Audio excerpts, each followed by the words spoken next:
Welcome everybody to the public meeting and annual general meeting of the Southend and Ferrers Health and Social Care Group, and thank you very much to everybody who is here.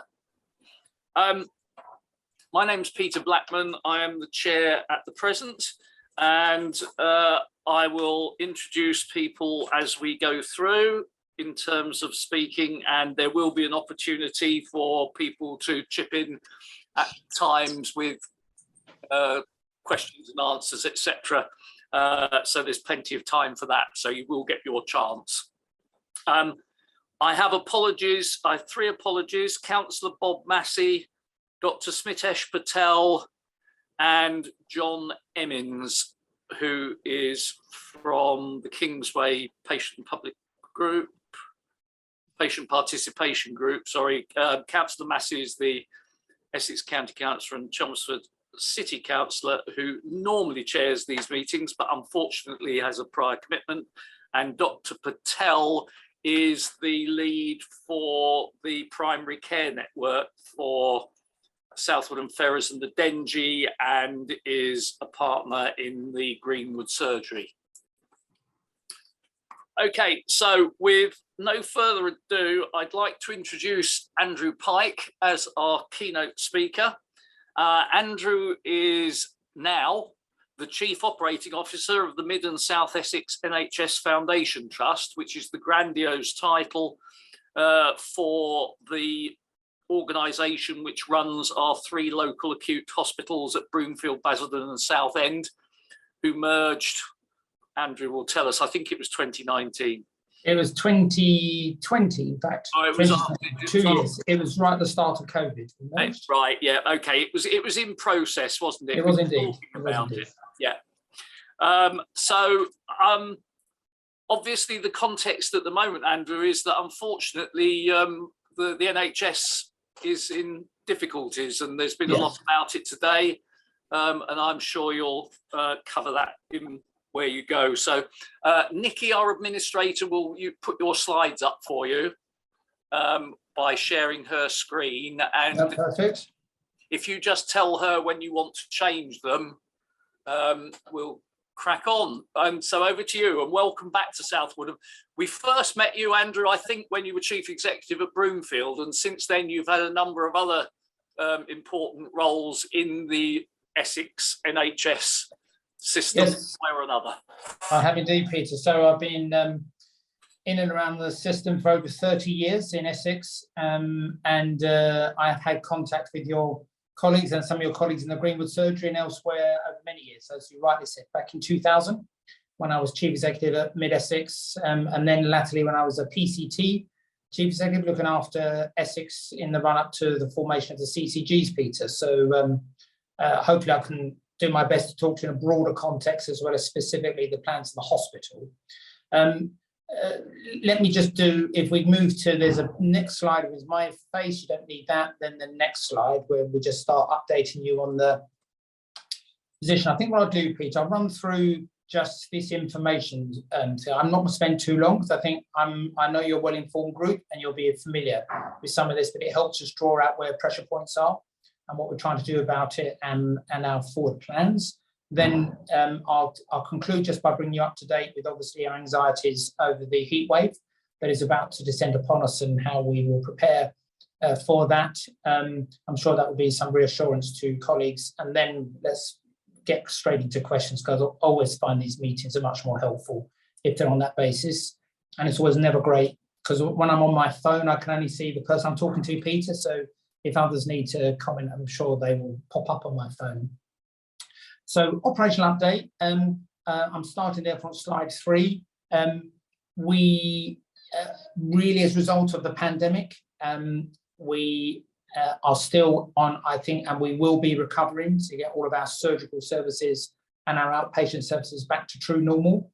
And the NHS has set itself an objective, Peter, to try and achieve that by 2025, to make sure that we can get waiting times back to where they were or better than pre-pandemic. That obviously will require the government to continue providing the type of resource that has been put into the NHS this year. So we'll be spending something like 25-ish million to start to address our surgical backlogs. We are seeing referrals now bouncing back quite quickly to equal to or greater in some specialties than pre-pandemic levels. So the bounce back we were expecting to see didn't happen immediately after COVID, but the population demand for healthcare has risen. And that, in a sense, comes as no surprise to us running the service. So today, we've now got over 7,000 patients waiting more than a year for their surgery. That's just slightly less than it was at the beginning of the first wave of the pandemic, but is about as bad as I'd ever want to see it. So we've said to NHS England, we will try and hold the number of patients waiting no more than a year relative to the referrals we're getting to the 7,000 by the end of the year. So that shows you we've then got a long way to go to get that down to 0 or below, which the expectation will try and achieve that, as I say, by 2025. The good news is small good news, but we now have no patients, and less patients have agreed because of their holiday dates or because they're not fit for surgery, and that's about 6 patients. Other than those, we have no patients now waiting for surgery over 2 years. So we're one of the first big hospitals to have achieved that standard, and we did that last month. And our biggest pressure point, I think, which is perhaps the biggest concern of the board on the elective side, is, as well as keeping on top of our waiting list, is to make sure our cancer services can cope with, again, that renormalisation of cancer referrals, to which we now have 7,000 patients in some stage of their cancer diagnosis or confirmation they don't have cancer, so what we call our cancer PTL. But we've actually got, at the moment, 1,000 patients waiting more than 62 days to have their definitive treatment or to be removed from the cancer pathway because their diagnosis has been completed. That is higher than we saw at any point during the COVID period, Peter, and I think is evident of some of the pressure on 3 specialties, because this number is largely made up of lower GI, of urology, and most significantly dermatology. And in dermatology, it kind of represents over half of that 1,000 number. So we're now going to be spending significant resource to bring in external help with what we call in-sourced dermatologists to support the department, Peter, and colleagues to address this backlog. It's a product of a very high increase in referrals, plus sickness amongst and gaps amongst the workforce that we've had, which in essence has caused a big mismatch in that specialty. Just to give you some idea, colleagues, we have 500 cancer referrals a week in dermatology. So you don't need to lose too many staff in order to suddenly find you've got a running deficit each week and keeping pace with that demand. Only about a year and a half ago, it was probably more akin to 350. So this is a 150 a week increase in cancer referrals that we're seeing in dermatology. So I can expand on that in questions, but there are plans to address that, and that's referred to in the first slide. Next slide, please. Just enhances a bit more information for you, is that we've agreed with NHS England, that's part of our recovery. We are to make sure we do at least 100% of all the work surgically and outpatients that we did in 2019. That's the benchmark we've been set, and as a result of that, those are the numbers you generate, the 7,000 and the waiting times I've mentioned. And in order to complement that, I will make sure that by the end of this year, we hope to achieve it by September, no patients wait more than 78 weeks, so a year and a half for their surgery. That's the target we've got. And we look at the numbers on our waiting list, we think that is deliverable now, the extra surgery that we are undertaking. And that's the £26 million that I referred to that's being spent. The bottom bullet point and the next slide really is the heart valve problem. So cancer on the elective side is our biggest concern. The other biggest concern, if not the bottom line, is our accident emergency and our medical demands on the hospital, which have not abated since COVID and have continued to be the problem, probably the biggest cause of public anxiety at the moment, due to ambulances being delayed to offload in hospitals, patients being delayed for discharge, and therefore the pressure on beds in the hospital as a result. Next slide. And I've tried to quantify that problem, Peter, in the third bullet point there, to say that when I look at the overall numbers, 3 things are happening, I think, that are of significance. One is COVID is still very present with us. We've got over 100 patients again in the hospital with COVID. And unlike the COVID wave over the late winter, spring of this year, we actually are now seeing patients coming back into the hospital more clinically unwell with COVID, breathing difficulties, needing respiratory beds, and back in intensive care. We didn't see that in the spring wave of COVID. That does suggest that some of these new variants are a bit more aggressive with frail elderly population or those with comorbidities. It's principally those patients with whom we are having to treat. So we are seeing the complexity that brings due to infection control and other issues in managing our beds. We are seeing a second problem, which is this is then affecting the ability for social care to discharge and social care staffing for community placements and our community resources. So perhaps our biggest problem, Peter, is we have about 200 patients, and we had that now since early spring, that should otherwise be in the community if we could get them discharged. They are eventually discharged, but the number we are holding is much greater than would have traditionally been the case. That number probably would have been 50 to 60 under normal circumstances. It's now running at 200, and that's where the pressure is coming on the hospital to probably have to run about 150 more beds than we were planned to run. That means some of the resources we could have been moving to elective is still tied up in emergency care, and it does mean that because of this problems in discharging, our EDs remain very pressured, because simply as the ambulances keep coming, it is taking longer for us to get them processed and admitted into the hospital than we would like. Perhaps I'll expand on in questions some of the measures that we're doing to address that. Essentially, we've got to work even ever more closely with our community and social care colleagues to work out better discharge to assess arrangements, better community response for such patients, so that we can solve this problem before we get to the winter. The next slide, I've kind of expanded onto the discharge points. You may hear me use a couple of terms. One is discharge to assess. That's where the NHS takes responsibility for discharging patients in the first 6 weeks of their post-hospital stay. We're now exploring with partners in the integrated care system how we might play a bigger role in that. And already we provide what's called a bridging service, where the hospital supplies nurses to provide care packages at home to complement what local authorities are doing and our community services. And we have been steadily expanding that bridging service to try and help us with our discharge of patients. And that might be part of the answer to the 200 delayed discharges that we have. And over the last month now, we just started a new Southend enhanced discharge service using the bridging team, where essentially we've taken and are funded now by Southend Borough Council to take more of their patients into the bridging service where they had so much difficulty placing them in domiciliary care packages or care homes.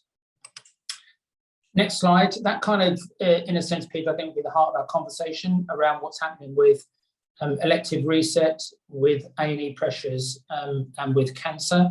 Within that, we'll see outpatients and diagnostics, which I'm more than happy to touch on. I've then just got a couple of other slides, which I know the team were keen for your group to know, which, despite these developments are still occurring. And here's just a little list of the new CT scanner going into Southend. We opened back in spring the new neonatal intensive care unit at Basildon, which now gives us one of the best neonatal intensive care facilities in the region, which I'm delighted that we've been able to pull off. We've expanded outpatient accommodation at Southend, which has been to make sure that we could have then expanded our A&E department at Southend, because we've had so many difficulties with demand on the Southend A&E and ambulance offload over the last 2 years.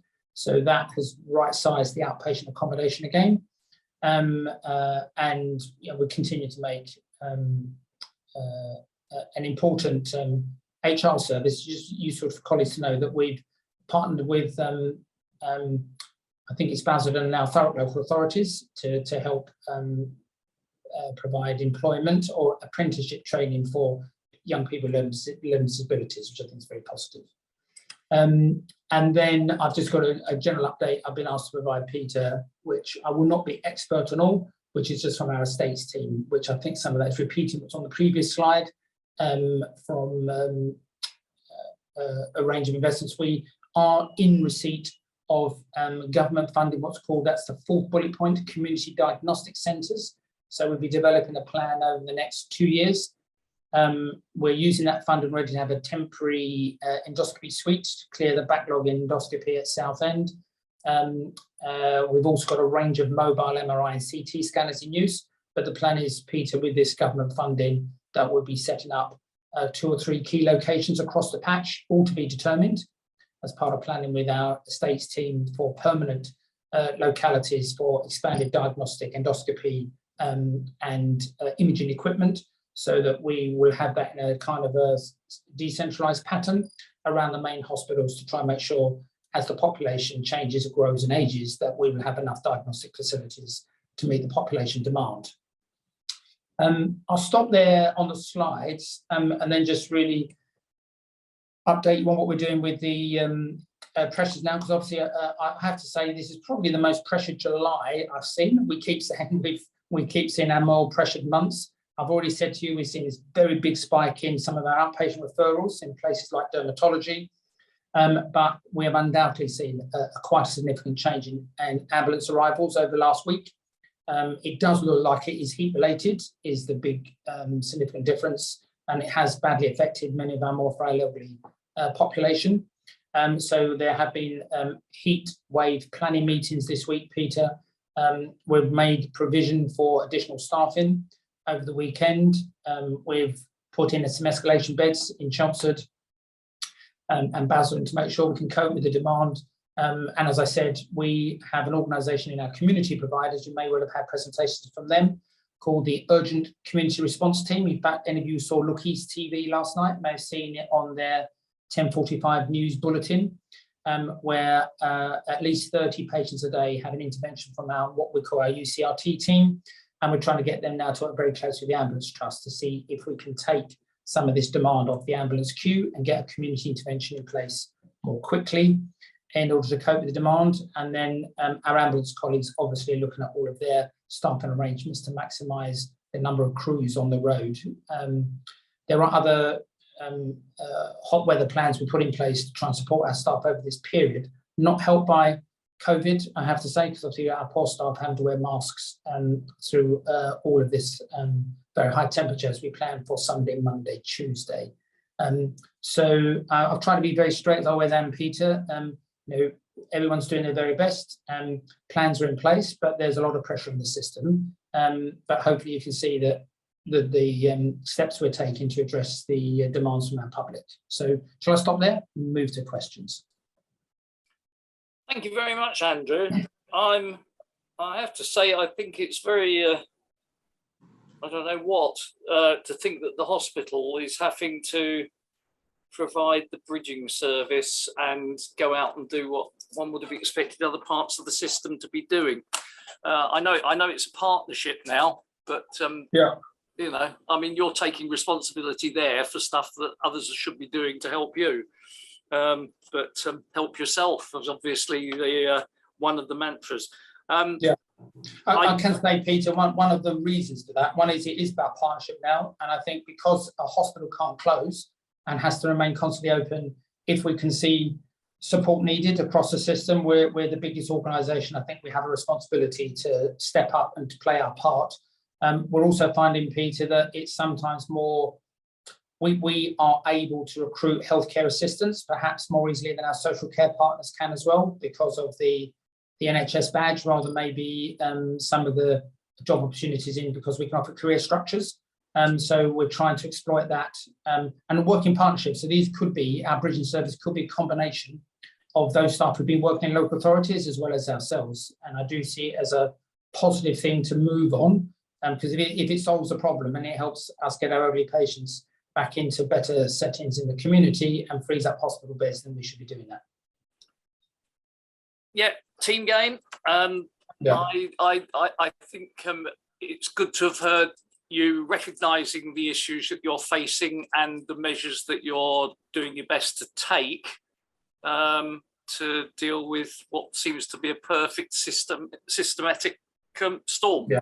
Yeah. If people would like to ask questions, if you are able to raise your hand using the technology, that would be great. If you can't do that, if you wave at me, I will let you have your words. Yeah, Mr. Clacy, do unmute yourself, sir. Hello there. Thanks, Peter, for that. I was just I noticed there was £25 million was given to clear the backlog of referrals. When you talk about referrals, what sort of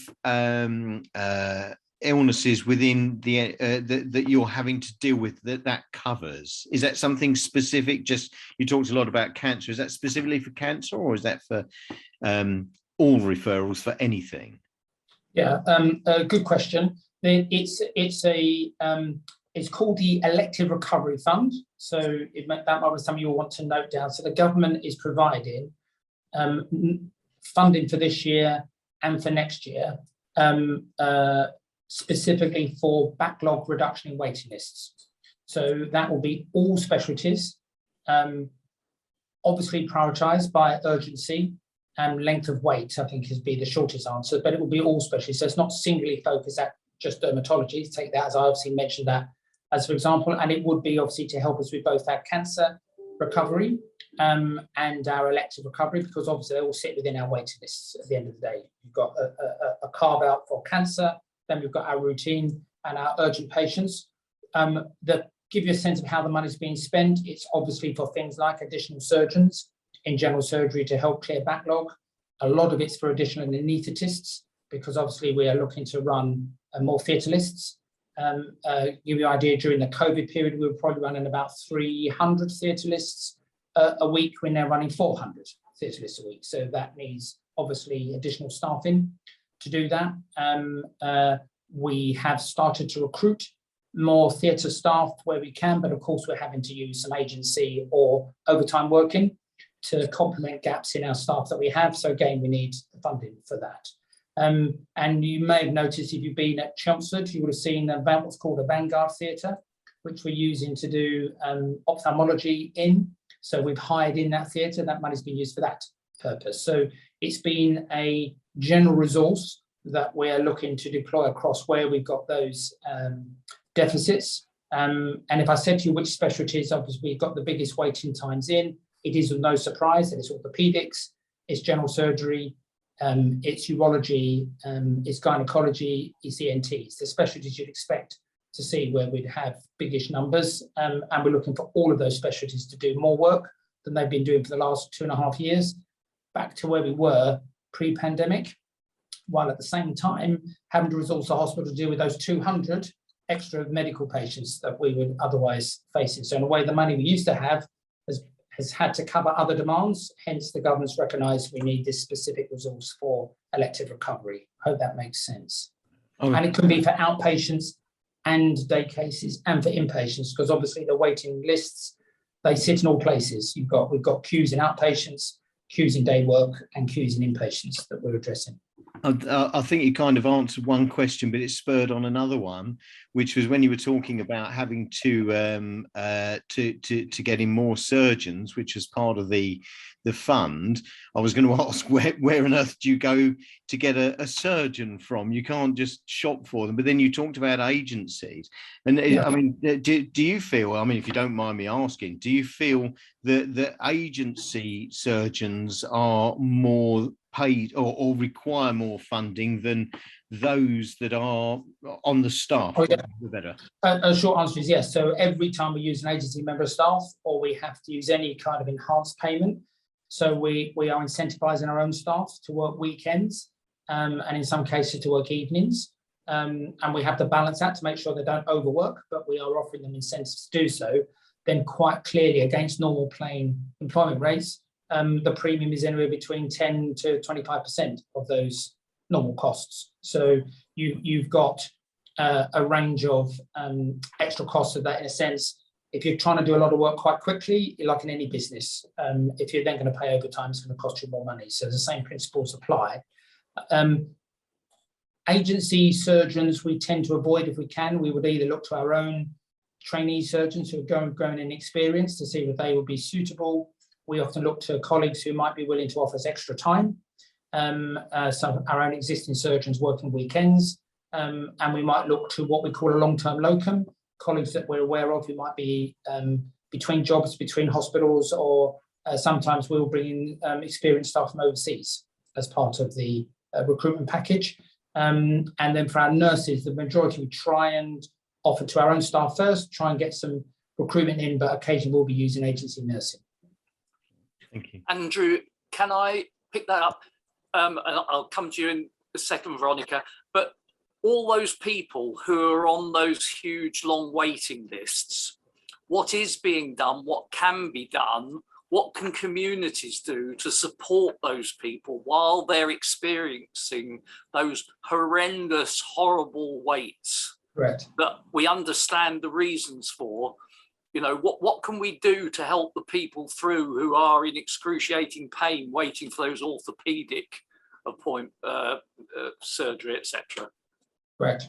Very good question. And I'm now going to struggle to find the name of it, but all I'll do, Peter, is I'll email you separately. But there is a service that the integrated care system, as in the replacement of the CCGs, has set up.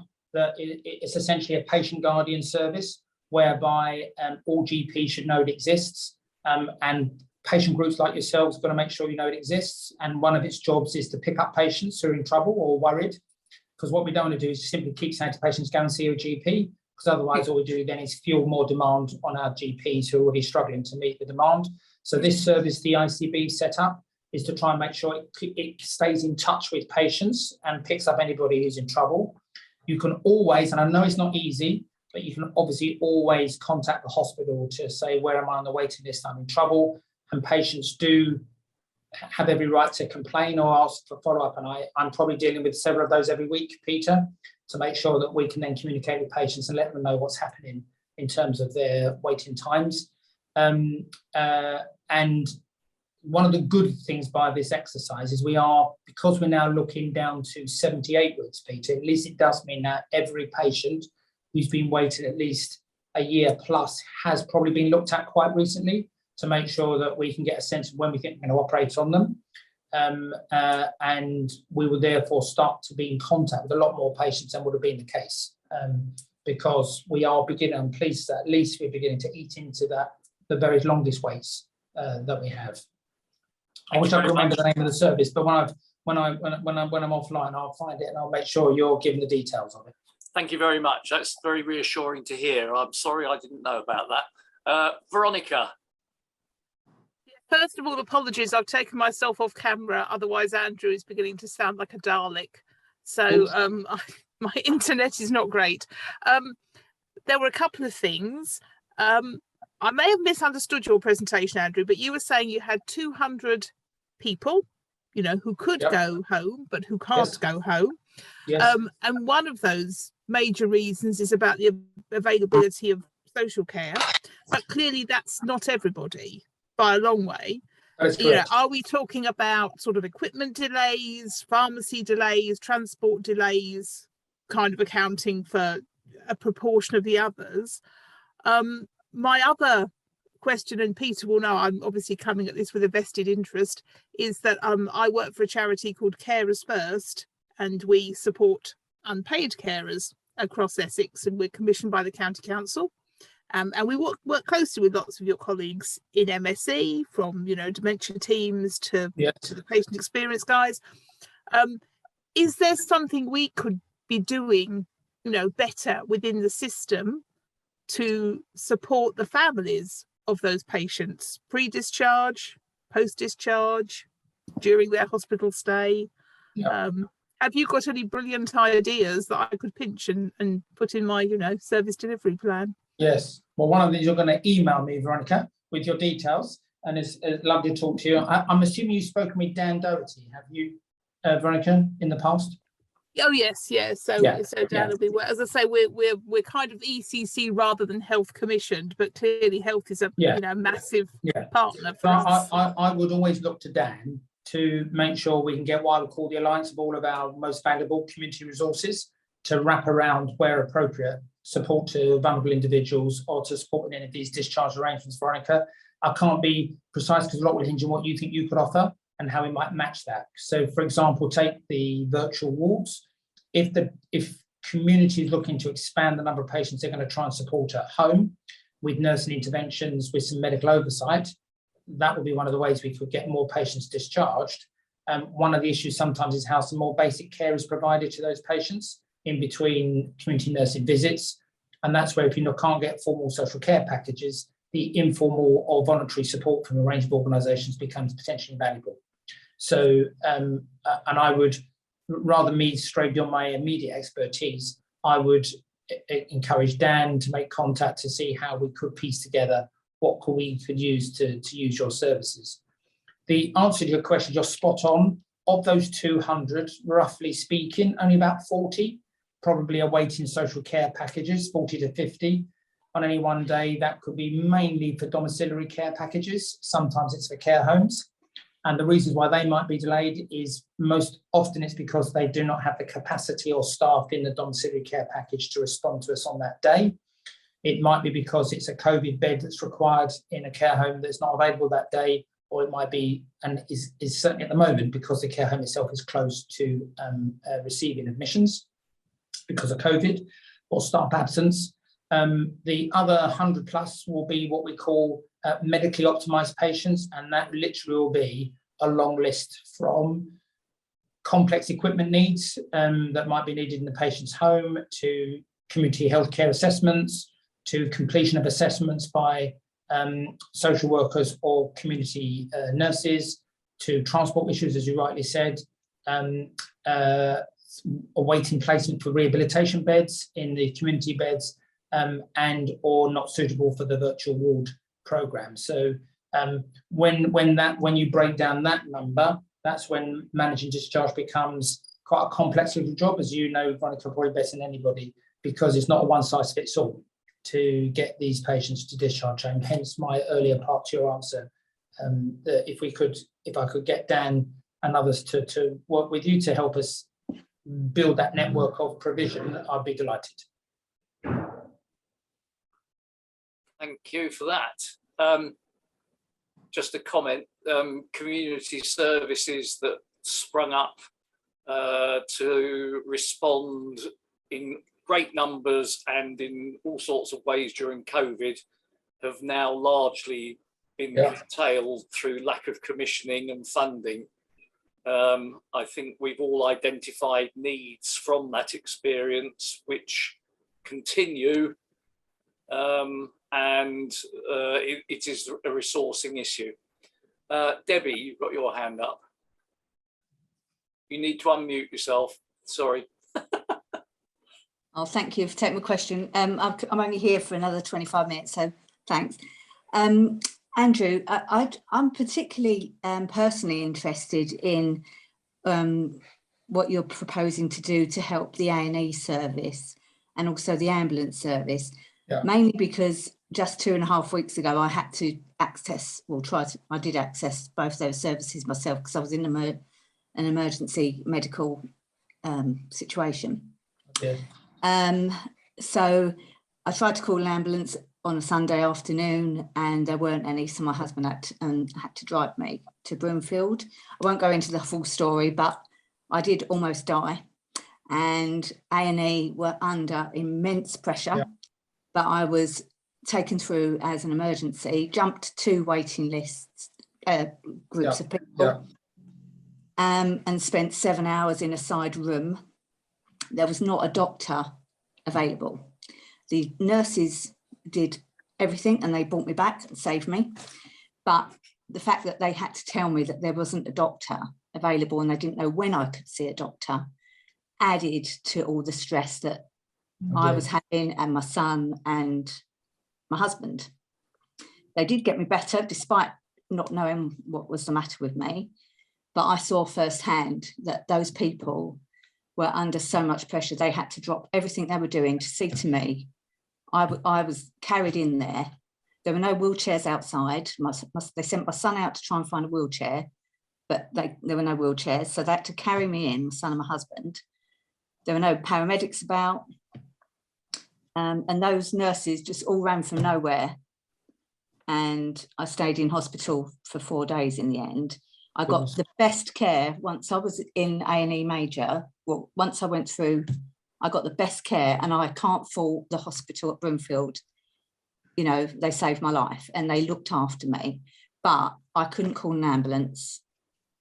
There were no ambulances. We had to have, and A&E didn't have a doctor on a Sunday night at 7 o'clock. And I didn't see a doctor until the shift changed Saturday morning. So I'm quite interested when you say, forget about the heat wave next week, not talking about heat wave. No, just generally. Generally next week, where do you get these A&E doctors to come in on a Sunday to work?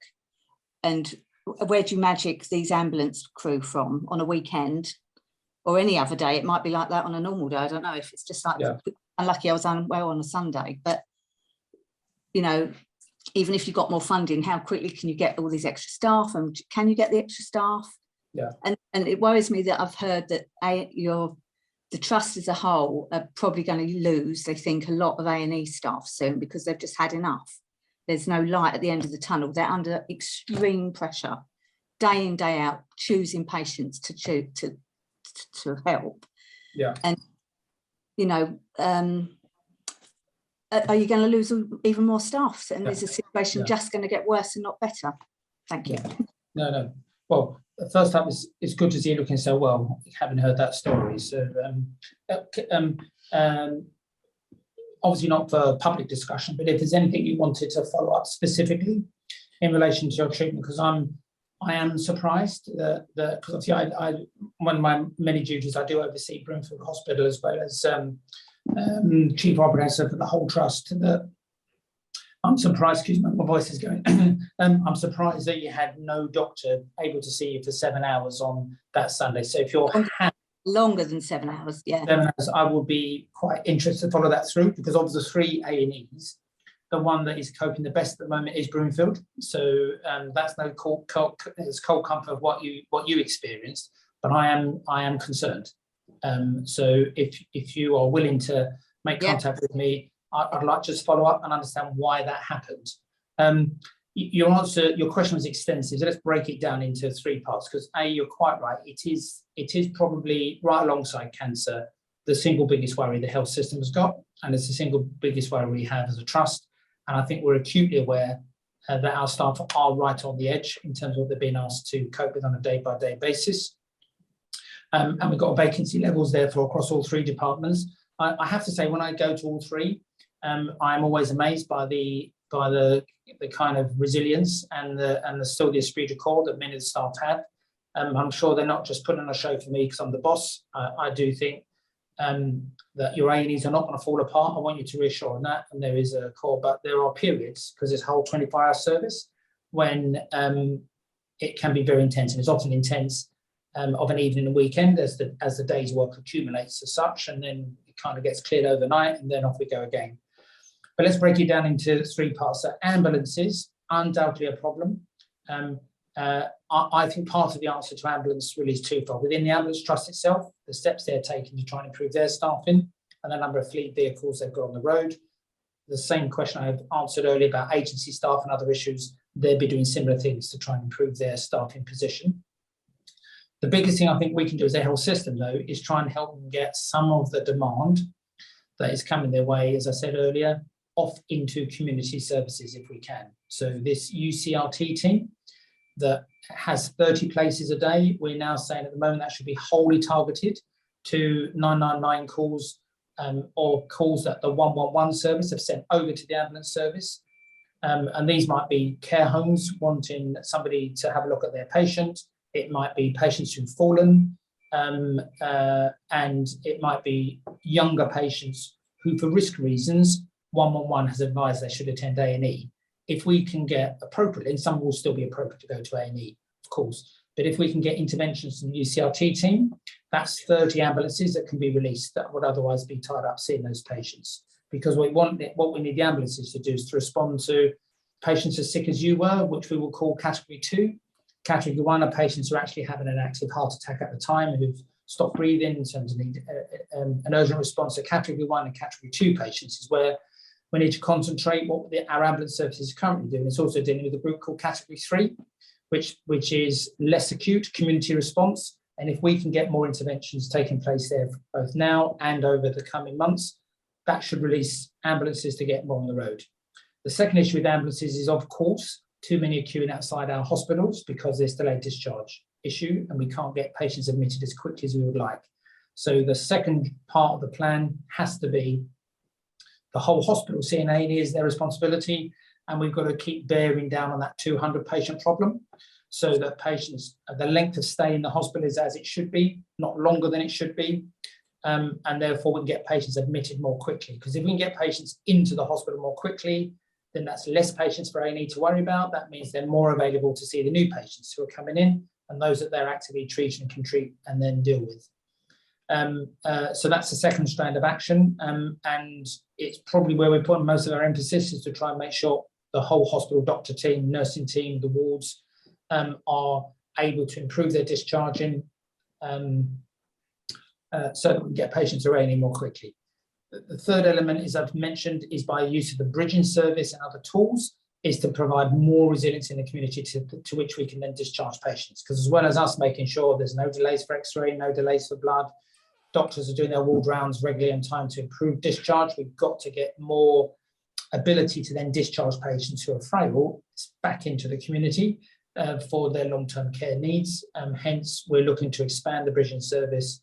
We're working with our partners, and we need to work with our community colleagues. And if they ever come to our meetings, this initiative of the virtual wards, which essentially means community services holding patients of higher acuity with doctor supervision, with nursing intervention, nursing support, but managing their care in the community to try and release beds in the hospital for more urgent admissions and to help in discharge. So that's the third part of the plan. And then the fourth, obviously, is staffing, morale building, team building in A&E. Southend has been our most pressured A&E department by far, followed by Basildon, and then lesser so Broomfield. Hence, I'm worried about what you said to me. That's been the pattern. If you look at the numbers in terms of ambulance delays, demand, and time spent in A&Es, obviously there's a whole range of numbers and staff I need to keep an eye on every single day to make sure those departments staffed. We have seen improvement in staffing at Chelmsford. We have seen some stabilisation in Southend, but we do need to see more progress in recruitment for Southend. So the trust is putting in what we call an improvement resource to try and help our nurses and doctors have a happy working environment, make sure we do offer them more support. It's not all happening at the moment. You were first-hand witnessing that in terms of what happens when we have low staffing levels, which obviously will happen sometimes. So we've got to do our best to try and improve that. Our fallback on those situations is obviously we are using agencies, we are using local arrangements to try and bolster our staff numbers. I have to say right now, our COVID sickness for staff has shot up. We've probably got over 200 staff off sick with COVID at the moment. That obviously doesn't help matters when you're trying to run all of your shifts. So I'll stop there because I'm going to start on giving too long an answer. I hope that gives you a flavour that it is not something we're remotely complacent about. But if you would like me to get the team to look at your individual issues, it might help us as well, if you don't mind, because I could just try and work out what went wrong with that doctor. So I'm now stuck with this from this meeting, because that shouldn't have happened. I'm concerned about that. Yeah, thank you. Brilliant. Thank you for the question, Debbie. Debbie's been one of our volunteer team who's been helping out during the pandemic, and I think her experience emphasises that when we get to see a medic, generally we're very pleased with what they do. It's getting to see them. It's getting to see them in all parts of the system. Yeah. And I think we all understand the pressures. Unfortunately, I think everyone wishes that COVID had gone away, and unfortunately it hasn't. Could I just ask a factual question? Is it still the case that the people who are getting into hospital and needing the major amount of care, are they not fully vaccinated generally? It's not. Yes, it's not a stat we can easily collect for a whole variety of reasons, Peter. I would say my experience, this is only a personal answer, is the majority are vaccinated. And it looks to me, but I'm not a doctor, it looks to me like this is these variants of the virus that may be shrugging the virus, or because of patients' other underlying conditions, perhaps their immunity is not quite what it was against the virus. But many with COVID, I would say more are coming in more overtly ill with COVID now than we saw before. Quite a few patients have COVID, but they're actually not in the hospital for COVID. They're in for another reason. They just happen to have COVID, but they might be in for a stomach problem or stroke or whatever. But I'd say the majority probably are vaccinated people, which is a slight worry, isn't it? When you're worried, when you're looking at the frail population, and I'm assuming we'll be told about what the vaccination plans are for this autumn, Peter. I mean, I thought we might have heard by now, but we haven't heard anything yet, I have to say. Indeed, yes. No, we've been asking about that for a long time. Interestingly, the latest ONS report that came out last week said that in the period up to May, people who were unfortunately losing their lives were the majority of those were not fully vaccinated, and right. I did check that with Essex, right. And that was the case. Yes. But I think your indication about this variant and it reflects what we've been seeing in the community. With the people who are getting COVID at home are having it as badly now as we've seen during the whole thing. Yeah, I'm speaking personally, but I would, from my own family experience and what I can see from the staff and what I'm experiencing when I'm talking to patients or walking the wards would be that, Peter. I would say our anecdotal information would align, I think. Yeah. Mark, you've got a question, sir. Please fire away. Yes, thank you. And thanks, Andrew, for your presentation. Given what you said about July being the most pressured period that had been faced, I'm just curious as to your thoughts on the horizon running through autumn and winter. For example, in respect of winter surge assurance planning. Can you speak to that point? Yes, yeah, of course. When you look at the numbers, so this is, I don't want to be alarming you. I think COVID is a worry, and I've covered that really, because this is like the new feature, and I think it's something that we are clearly going to have to just keep living with now for quite some time in the health context, even if wider society is moving on. But when you look at the numbers, July often is the most pressured month, busiest month in activity terms. January can be our most tricky month because of the lag caused by Christmas when it comes to managing staff and delays in discharge. When you look at straightforward activity numbers, you often find our busiest month are March and July. And I think July, we often do see heat, and summer can generate as many problems with the elderly population as cold and winter. And you tend to have, you're trying to do your peak surgical activity as well. And then I think we obviously do have these extraordinary features of whenever it gets very hot, you'll always see a high number. So we all feel as professionals, this is probably about as bad as it gets. So what we don't want to do, though, is to see it be more of the same, that this kind of pressure just carries on, because as Debbie was saying, it's just going to wear everybody out. And before we know it, our staff will start dropping, which we want to avoid. So we are winter planning now. So even though we've got 37-degree temperatures, the system has already started winter planning. That's why I've talked about the plans to expand the bridging service to support discharge. I've talked about their plans with the community services to make virtual wards effective. I've talked about the work we're doing within the hospital to manage our length of stay, to make sure we're optimising all of the issues inside a hospital to minimise the time somebody waits for their treatment. And that winter plan has to be kind of really put to bed by about October. What I've not said in all of this, because we're talking very openly with each other, is the money that this would be, Mark, because obviously the more capacity we need to run to keep the surgery going, to respond to A&E and deal with the beds, if we have to keep carrying those 150 extra beds in the system, financially the NHS hasn't been quite resourced to do that. It's had the money for the elective backlog, but it is not assumed we're having to run 150 extra beds all year long on top of that. So one of the other challenges we're going to have is to make sure we can make the finances work within the allocations we've been given by the region and by central government.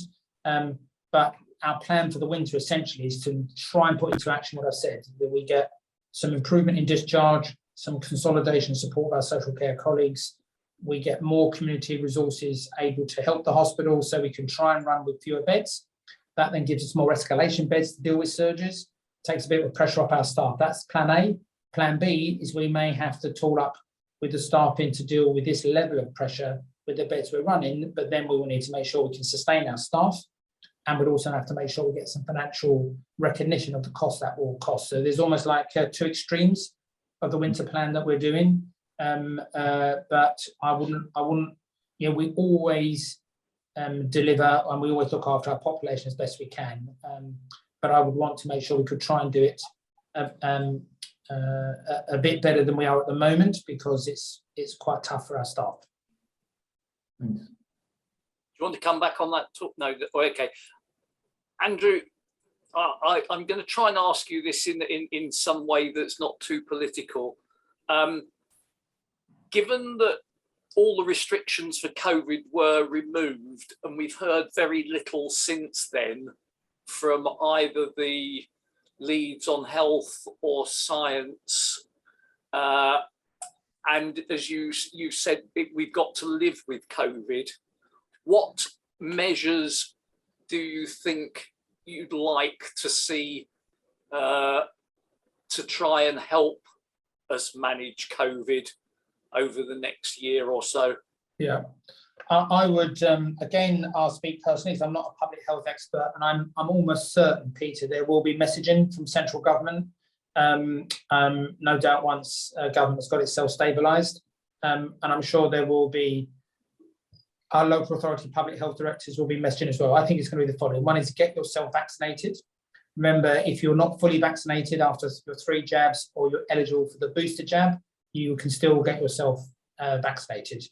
And I'm almost certain, Peter, will have some form of communication for a vaccination programme for the winter, and get the flu vaccination as well, because I know public health colleagues are worried that in Australia they've had a relatively difficult flu season. So what we don't want to have is a flu season that's bad on top of COVID. It would be ideal to make sure everyone gets their flu jab. So vaccination, number 1. Number 2, unfortunately, as hospitals this week, we've had to reinstitute mask wearing. We're not allowed to enforce the public to definitely wear the mask, but we're strongly encouraging the public to do so when they come to the outpatient appointments. But and they will be encouraged to collect a mask at the entrances, but we've not been asked to enforce it through security guards as we did in the first waves of COVID. So we've gone back to mask wearing. I think we may have to restrict visiting potentially. I hope we don't have to do that, because actually it's not great for the public and it's difficult for our nursing staff, but we've already had to control the numbers. It's not free visiting as it used to be in the old days. I think that will continue. I don't think that's going to change very quickly. And then I would strongly encourage anybody who's vulnerable, anybody with any kind of underlying health conditions, asthma and so forth. I would say if ever you're in a crowded place, public transport, Peter, my advice would be wear a mask. And I would think if you are and in a vulnerable category, think twice about very crowded events would be but that's my personal view. That's what I tell my family. And that's what we encourage our staff to do. I don't think we are going to go back to lockdowns or enforced mask wearing in public. I don't think, Peter, is going to be more in the realms of guidance now, is my suspicion. But I think it's going to be those measures. But you will see hospitals and health facilities being much more rigorous about mask wearing, hand washing, and controlling public entrance. I don't think free-flowing hospitals will be a thing for quite some time yet, Peter, till this is a much less nasty illness than it is. Indeed. I have to say I'm extremely disappointed. I always keep wearing a mask indoors, etc. These things, and I'm usually the only one. I'm conscious of the fact that you have got somewhere else you've got to get to in 2 minutes' time, but John's just put his hand up. So, John, bearing in mind that we literally have got 2 minutes, could you make your question 1 minute, and then Andrew can have a minute to answer, please? It's not something that Andrew needs to answer. The one thing that is very important, and there was a paper published recently which emphasised this, is ventilation. Very easy in the summer months, keeping windows and doors open. and that does make a dramatic effect. Air filtration units are also being used, but the simple thing, and easy in the summer months, more difficult in the winter, is good ventilation. Nice seeing you, John. Very important. I couldn't add anything to that. Very important. Okay, well, Andrew, you were right. You only took 20 minutes and I'd offered you 30, and we've more than filled the question and answer session. And in that time, we've covered a lot of questions. We are critical friends, and I think there have been some good questions put that challenge you, but I would like you to go away feeling that we are wishing you all the best. We do know how difficult a situation you're in for many reasons which aren't of your making, and it's good to hear of the things that you're doing. And please, will you tell all of your colleagues that we do appreciate them, and that we're behind them. We ought to be going out and clapping them again every now and then, but we aren't. But as I said, generally speaking, as soon as you actually see some medical practitioner, you tend to get really good service in Essex. Ambulances, hospitals, so we really do value you all, and we want to support you. So anything we can do to try and keep spirits up. Peter, thank you so much, and to your colleagues. I know you're good supporters of the NHS, and Peter, you're not going back a long way. I know that's always been your raison d'etre, so it's much appreciated. And I think we have to expose ourselves to any concerns and criticism. Otherwise, that's the only way we improve. So if Veronica or Debbie would like to give me, the request, Veronica or Debbie would like us to help follow up any of those queries, then do please feature through you, Peter, or directly. Let me know, and then I'll make sure I remember to give you the Guardian service details to support patients with long waiting times. Thank you very much indeed for your time, Andrew, and I'm sure we'll keep in touch. Yeah, lovely seeing you all. Thank you very much. Okay, well, thank you ever so much, everybody, for that session, and hopefully we've all had an opportunity to hear more and hear some things that we didn't know. It really is, to me, it's a systemic problem. Everybody's having difficulty accessing everything. So moving on. Some weeks ago, when we fixed this meeting, we sent an immediate invitation to the hospital trust, because we haven't heard from the hospitals for a while and thought that was a priority. And we also invited our local GPs, etc. I don't think there's anybody on the call who is representing them. I know that Dr. Patel is away this week, so we'll now have an open forum of 30 minutes and discuss anything you want to do with the community services of the town. You'll have seen, from time to time, you see comments on certainly our social media about experiences with the services that are delivered by the GPs and others at Crouchvale Medical Centre. And then there are our pharmacists, our dentists, our opticians, etc. So would anyone like to make any comments, which we will obviously record and pass on?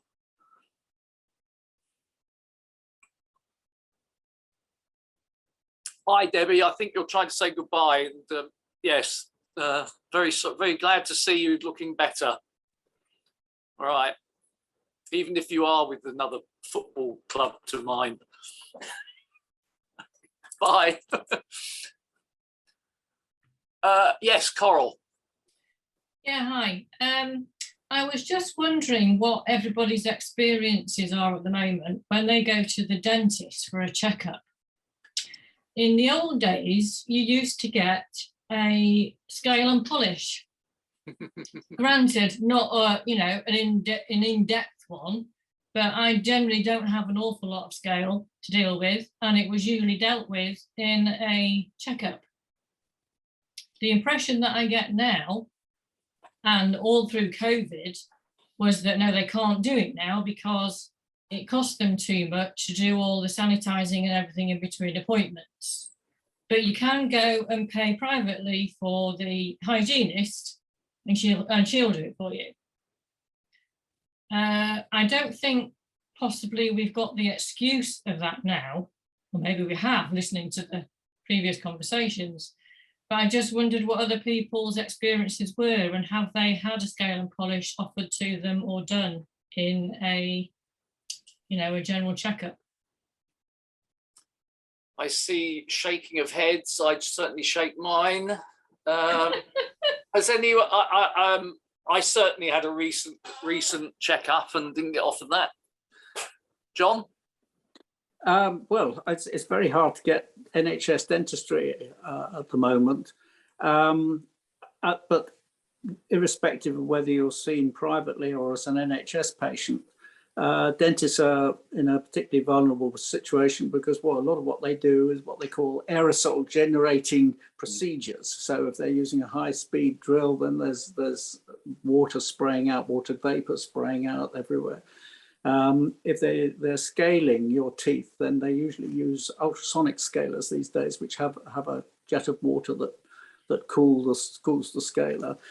And as Coral said, afterwards, all these instruments have to be autoclaved in a way that is set out by the CQC and so forth, which is very time consuming, very expensive. The whole surgery has to be cleaned down.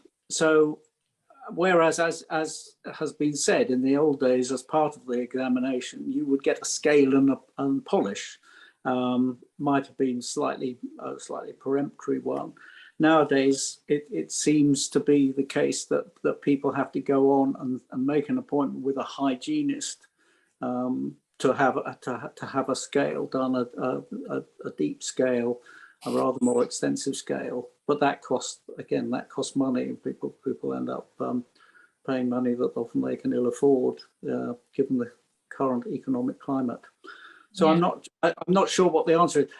COVID, as you have said, is not over, and all the restraints and regulations that apply to COVID are still in place. And it's bad enough for any clinicians, but any clinician that's dealing with aerosol generating procedures, they're very tightly regulated, and they have particular problems to contend with. Yeah, they do say that when they're doing other things like fillings and extractions and whatever, I'm assuming that means they're getting paid more, which means it makes it worthwhile them doing it. Well, okay, that's fine. But in an ideal world, if you can't provide something in a particular contract, i.e. the general examination, then you should adjust the price for it. And if you can't do a scale and polish as is written down in the, what you can have under that price category, then they should really reduce the price of the dental checkup. And in current circumstances, I'm sure a lot of people would be grateful for that. Are you talking private or NHS? NHS. Well, I mean, the NHS has changed since I was dealing with it. In my day, it was you were paid for what you did. If you did a one surface amalgam, then there was a certain price, a two surface amalgam, another price, and so on and so forth. Nowadays, it's a sort of all-inclusive contract. Yeah, exactly. And I'm afraid I don't know very much about that, but there are details available online, so you can see what you're entitled to and what you're not entitled to. Yeah. And obviously, as I say, there are very real restraints because of the COVID situation. Mm. So you haven't gone back into dentistry then, John? No, I've gone back into oncology. Have you? Oh my goodness. Yeah, to be fair, thinking it through, certainly you're having to make a separate appointment for anything still which does involve use of drills and sprays and things, because they are still gowning up for that. So you can go in for a general just a checkup where they're just poking around with them relatively but to be fair, anything that does involve work at the moment, they are still gowning up for. So I suspect that and has been said, they are in a terribly vulnerable situation. But if those taking action notes, that's something we will explore and we'll publish an answer to afterwards. I will ask the local main dentist practices what the situation is on that, Coral. Thank you. Veronica. I was just going to say I had exactly the same experience, or not in Southwold or Ferris, but in Chelmsford very recently, of going to a dental checkup and being suggested that I see the hygienist, clearly my choice, with a slight element of arm twisting. And that's the quickest £45 I've ever spent. I was literally in the building 5 minutes, and I came out and thought, gosh, that was quick. That was actually quite cheap, Veronica. Well, I've only paid half the hygienist. That's just my deposit. I haven't actually been to the hygienist. That was my checkup and my deposit for the hygienist to hold my appointment, because I couldn't make an appointment without paying a deposit.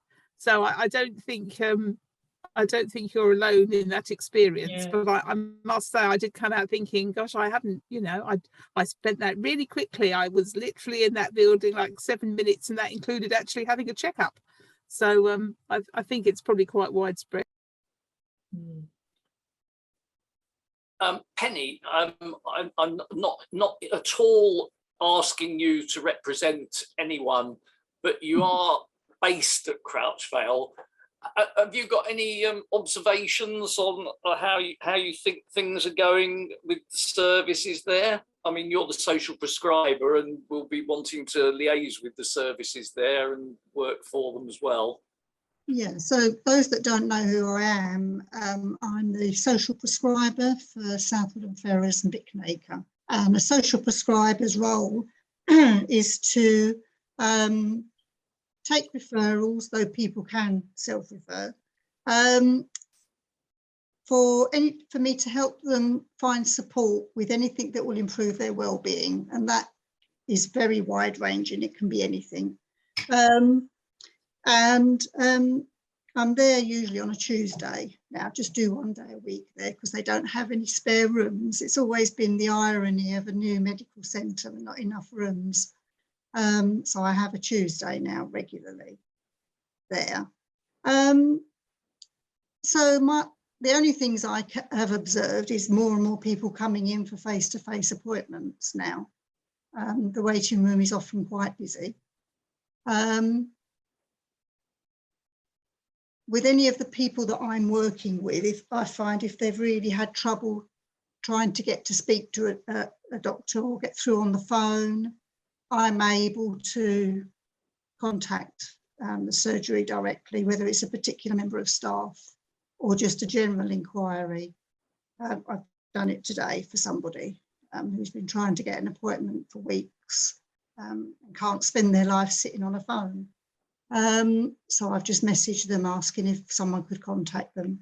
So, I'm able to help sometimes in that way.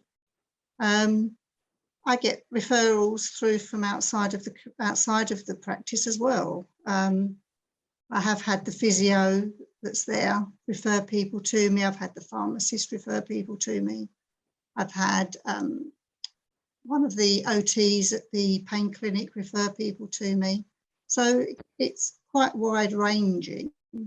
I find all the staff really kind, really helpful of both practices, Greenwood and Kingsway. So I'm not seeing it from a patient's perspective, but all the patients I speak to are usually, unless they've got a particular gripe, in general, they're very happy with the doctors and nurses at the practices there. So again, once you get to see someone or have direct contact with the medical person there, it continues to be that you feel, generally speaking, it's good service. The problem is accessing them. So the answer on a Tuesday is to contact you. No, all right. I think they might kick me out if I started pestering them too much. Yeah. Okay. Well, I think, is it fair to say that the problems mainly are accessing, getting through on the phones, and then getting to see the right person in the right way? I don't know that I've had people are having problems in the second thing we said. Person today that I helped was that they had been trying to phone, but they had also emailed, because there's at Greenwood, there's a Greenwood Meds email address, but apparently that came back with a message, we are no longer answering emails. So that was why I intervened, because normally, you know, people contact via email if they can't get through on the phone, if they have access to email, obviously. Yeah, that is the present practice, to be fair. For some time now, Greenwood have been saying that they don't take emails and you have to phone them. Yeah. But yeah, on the whole, I mean, if I find that I feel a person hasn't, because the doctor hasn't had the time that I have, you know, hasn't had maybe a certain type of support. I had a lady that is almost 100. I'm not a medical person, obviously, but from what she presented and in our discussion, is perimenopausal and really suffering. So I've messaged the doctor and said, you know, is it possible you could see her and not just focus on all her other ailments? This is going on. So yeah, I just try to help as and when I can. And you do a great job, Penny. Thank you very much indeed. I try. Thank you. Right, John, I'm sure you're going to talk from the GP's point of view. So, well, yes, I can talk from the old former GP's point of view. That was in a different time. You mentioned with Greenwood that there's no longer any email contact possible. And I think the problem is that you have to contact them by phone. Patients who go in to the reception are seemingly told, we can't deal with you here, you have to phone in. And so what the receptionists find that they, in order to get the patient seen, they have to triage the patient. So basically they have to take a history over the phone. So that ties up the phone line sometimes for 10 or 15 minutes, which is why patients say, I often have to wait 30, 45 minutes to get through. And then somebody, a clinician, looks at the notes that the receptionist has made and decide who they should see, if anybody, whether it's a telephone conversation, appointment, or a face-to-face consultation, or whatever. But basically, if you're going to operate that system, you need more telephone lines and more receptionists so that you can cope with the number of calls that are coming in. So clearly, this is something that needs to be part of a conversation between patients representatives and the practice. So how would you suggest that takes place in order to maybe find ways around the present impasse? Well, certainly we've offered to collaborate on such things with the surgeries, and some do and some don't. Yes, I mean, the point of Beth communication is that, you know, on one hand, GP surgeries, not just in South Woodland, but everyone are saying, look, we're under such strain that we just can't cope. People are burning out, people are retiring early, and so forth. On the other hand, the patients are saying, we can never get through. It's, you know, we're always kept hanging about. As you say, when they're seen, they're usually quite pleased with who they're seen by and what and how they're dealt with. But there is this ongoing situation whereby the two sides seem to have different viewpoints, and there's no coming together. So some sort of community. It's a shame there's no current GPs here today, because that would be a way of maybe opening the channels. But at some stage that conversation's got to take place. Indeed.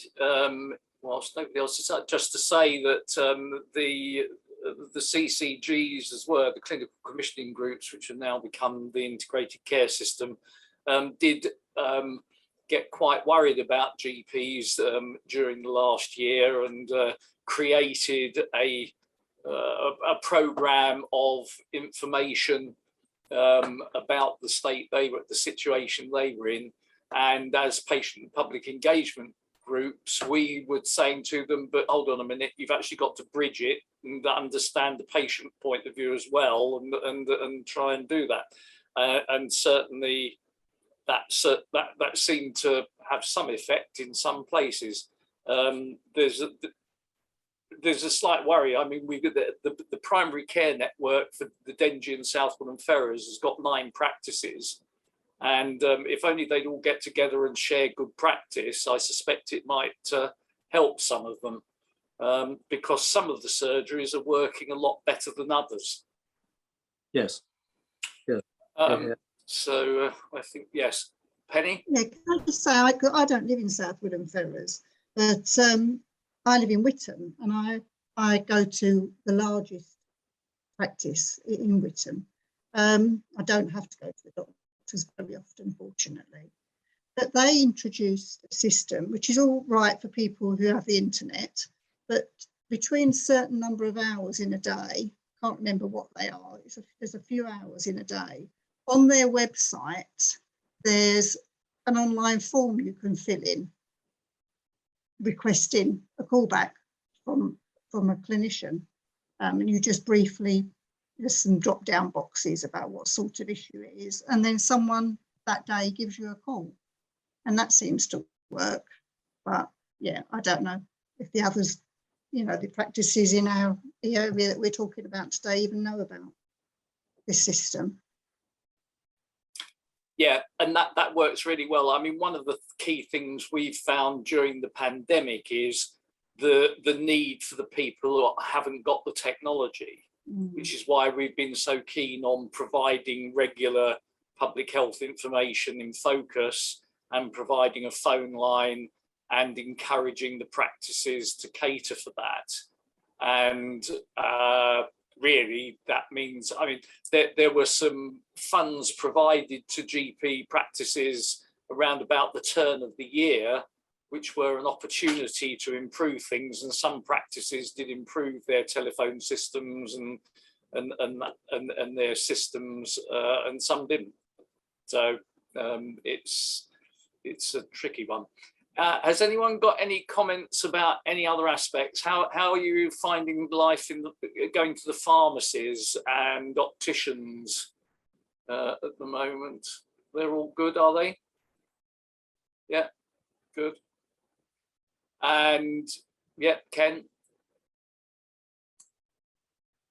Sorry, I've unmuted, and sorry, I'll get so you can see who I am.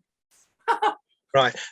Sorry, I firstly ought to say thank you to Peter and yourself. I am a guest at this event. I am chairman of a patient group of a Chelmsford surgery, but Peter and I know each other very well. In fact, we worked for the same company for many years and didn't realise it, but he and I are let's say, vocal on patient engagement.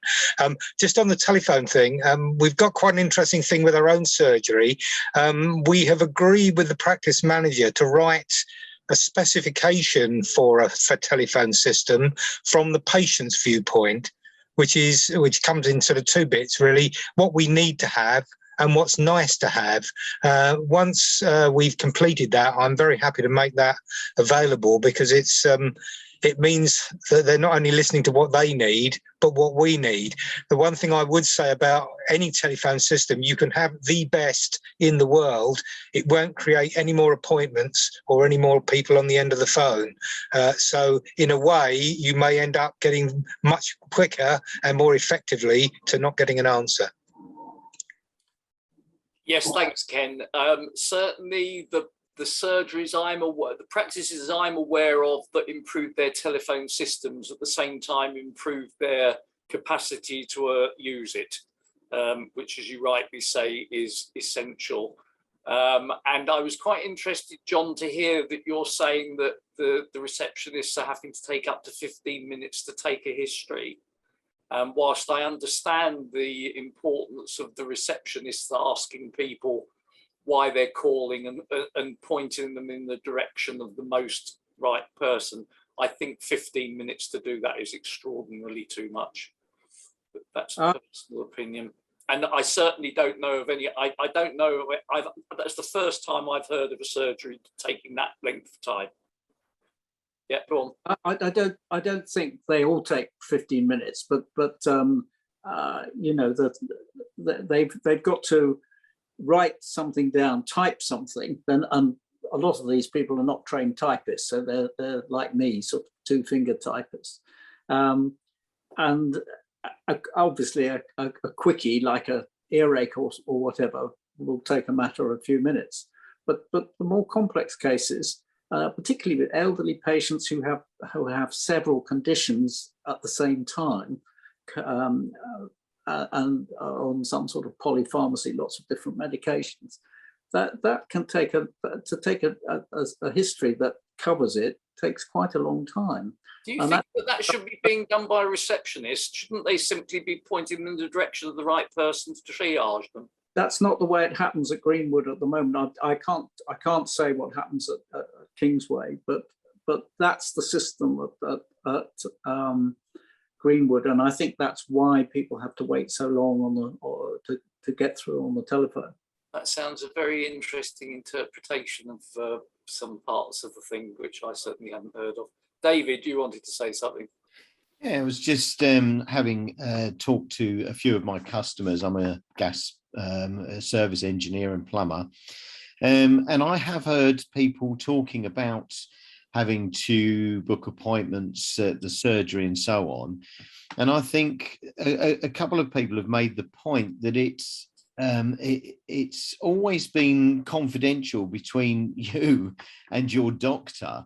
Anything that you need attention for.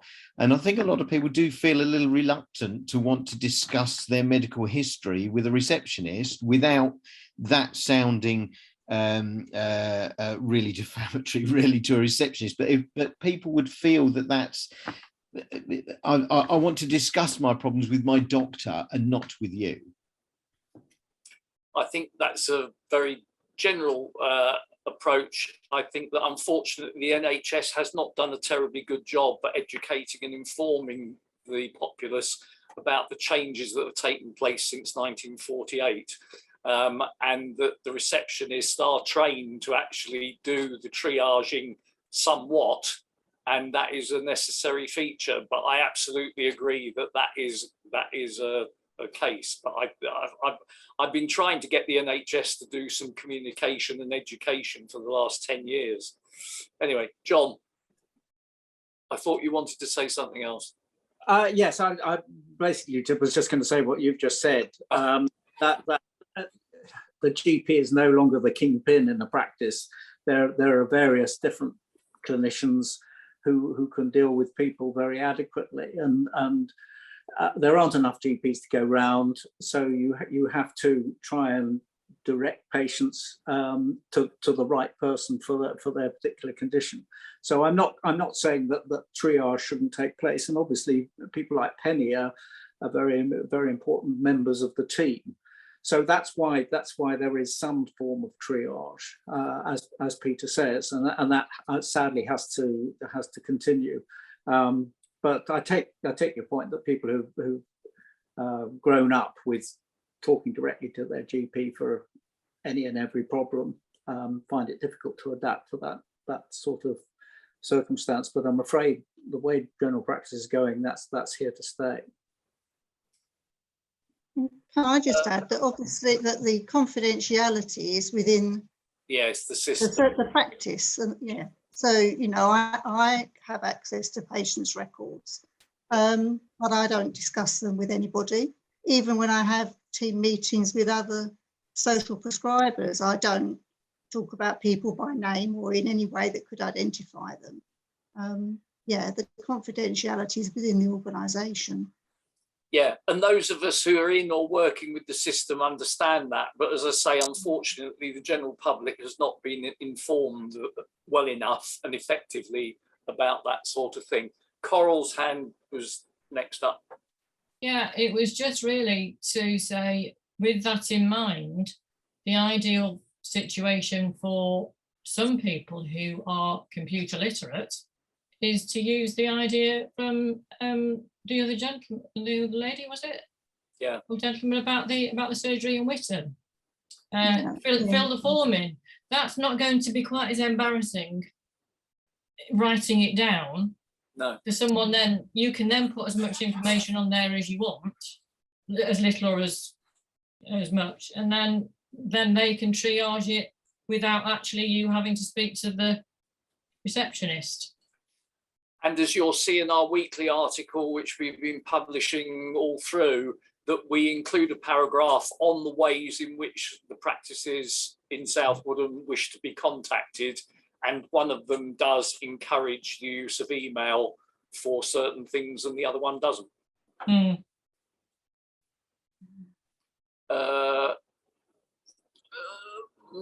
David, I think did you want to say something next? Well, no, I was just going to say next time I hear anybody talking like that, then, I mean, obviously I've been educated as well, but I suppose, touch wood, I'm just one of those lucky people that I haven't had to deal with doctors or anything for a number of years. As I say, touch wood, hopefully that may continue, but as I say, I'm sort of willing to learn. If I come across that, I'll educate people, don't worry. Thank you. Yes, actually, perhaps that's the point. What we should do is concentrate on educating people who go into people's homes to do various work there and get them to be the advocates. I mean, the interesting thing is, really thinking about it, these people are telling me about the fact that they've got a problem talking to somebody else, and they're telling me. So, I mean, I could be going out and saying, "Here, that woman next door, you'll never guess what she's gone to the doctors for," So it's just weird how people, and I think that is something you touched on earlier. When you have a face-to-face with people, that's where you build trust. If you're talking to a voice on the end of the phone, that has a different connotation, I think. So yeah, educating and face to face, absolutely, 100%. Okay, John, last word. I'll unmute. All right. Now you've muted yourself. You've muted yourself. There we go. Yes, so when I was a GP in South Woodham, I used to do a lot of email consultations because that was very popular, particularly with commuters, because they could write their emails at 6 o'clock in the morning. I could reply at 7 o'clock at night. They could send me photographs of their rash or whatever, and that worked very well. And clearly, the point that Coral made about patients typing out their own history and sending it in would save an awful lot of time. It's a complete waste of the receptionist's time to have to be sitting there typing out a history where the patient could do that quite easily at home and send that in, and it would free up the receptionist to take calls from people who weren't sort of computer literate and can only deal with the practice by phone. So that's certainly one way forward. It's a shame that pathway has been blocked, and maybe that's something that the health and social care group could take up with the practice. Thank you. We will definitely pick things up after this meeting. Thank you very much. Okay, well, I'm now going to, sorry, did you want to say something, Janet? You need to unmute, yeah. It was just an issue that we had the other day. When I'm asked to submit blood pressure readings, I have a link to put it through. We then had a request from the Blue to ask to put my husband's blood pressure reading, but we hadn't got a clue how to actually submit it. It didn't have a link. It didn't tell us any way of actually letting us submit it. So in the end, he wrote it down on a piece of paper and took it to the surgery. Okay. It's a question of information as much as anything. I know there've been some issues with people getting texts saying your GP wants you to send in your BPs and that sort of thing. Yeah. And sometimes if you get it on the phone and you haven't got the right sort of phone, or even when you have got the right sort of phone, sometimes that link just doesn't work. Oh, that's probably what it is. It's very unclear. I mean, what one single BP reading does on its own without knowing when it was taken. Anyway, that's by the by. But yes, I take your point, and I think that's something that we've really got to find out more about. Yes. Thank you. Okay. So I'd now like to move on to our annual general meeting, which hopefully will be more of a discussion. So could I please at this stage hand over to the town mayor, Councillor Ely, and ask her to take us through the. Has she been in the meeting all the time? Okay, good evening, everyone. I'd like to thank the Health and Social Care Group for inviting me to chair your annual general meeting this evening. I think Peter's already done apologies, but it says here that I should do them as well. So apologies from Councillor Bob Massey, John Emmons, I think it was, and Dr. Patel. Okay. So moving on to item 6, to accept and approve the minutes of the 2021 AGM and public meeting held on the 15th of July. As at, I'm not going to read all that out, but unless you want me to. Okay, so could I have someone do you do proposals and proposers and seconders? So could I have a proposer then, please? So I propose. Okay, can I have a seconder then, please? Who was that? You, Lisa, that proposed? Yes. Yeah. Okay, and Kath, would you like to second? Thank you. All in favour? Aye. Okay. I think that's carried then.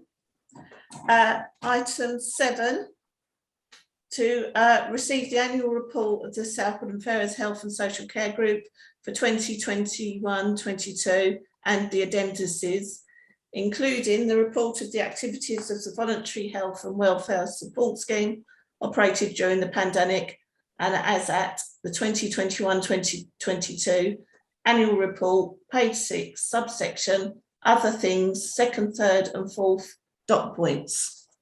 Could I have a proposer, please? I propose. Thank you, Lisa. And a seconder? Okay, thank you, Kath. Sorry, I hope that is your name. It's just that it comes out Kath's side. It's okay, thank you. All in favour? Okay, so carried. Okay, item 8, appointment of officers. So I think this reads, the only nominations are Chair, Peter Plackman. So can we have a proposer for that, please? Kath? And a seconder, please? I'll second it. Thanks, Lisa. All in favour? Okay, carried, thank you. B, the task force chair, David Birch. Could I have a proposer, please? I propose. Thanks, Lisa. And a seconder? Okay, Coral, thank you. All in favour? Yeah, okay. Thank you, it's carried. Minutes secretary, Jackie Birch. Could I have a proposer, please? I propose. Oh, Kath, yeah. Thank you. Seconder? I'll second it. Thank you, Lisa. All in favour? Okay, carried, thank you. D, administrator, appointed by officers, Nikki Gorham. Could I have a proposer for that, please? You don't need one. Oh, okay, all right, thank you. That's fine, thank you. Item 9, to consider the future of this group's activities and resources. Presumably that's an open question. Yes, thanks, Donna. If you'd like to hand it back to me at this stage, that would be great. Okay. I'm sorry. We have actually had the nominations, and that was done in advance because there's a governance document. Oh, okay. Not a problem. Before you finish, though, would you like to say anything about the COVID voluntary scheme that ran, please? Well, during COVID, I was classed as clinically vulnerable. So as far as I'm concerned, the scheme that ran during COVID by yourselves was brilliant, especially for people that were like consigned to their homes, really. Like I was lucky that I didn't need to use your services because I had, you know, I lived with my husband and he was able to do a lot of the things that I wasn't able to do myself. But yeah, I've been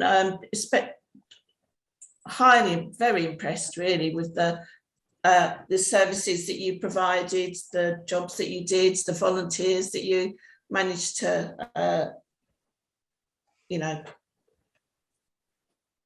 get to volunteer basically.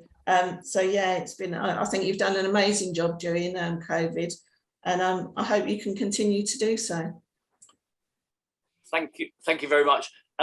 Pat, could I ask you if you'd be kind enough to record your thanks to the volunteers who stepped up to make it possible to happen, please?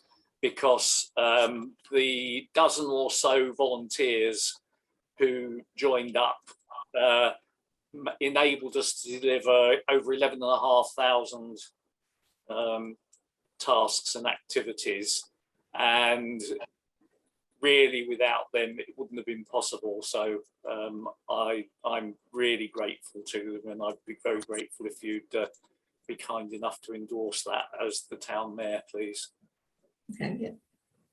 Thank you very much. Okay, thank you. Some of whom are on this call, and it's good to have them. Unfortunately, the commissioning and funding for that ceased at the end of June. I worked very hard with Essex County Council about the future of that, and it's still work in progress. To be fair, there are relatively few people who are in a housebound, vulnerable situation with no local support networks. Obviously, during COVID, the local people weren't able at times to be able to do anything for anyone else apart from us as essential workers. But that is one of the things that has been identified during COVID and continues, and is now left very much to individuals to try to make some sort of provision to help themselves. Nicola, you've got your hand up and you're muted.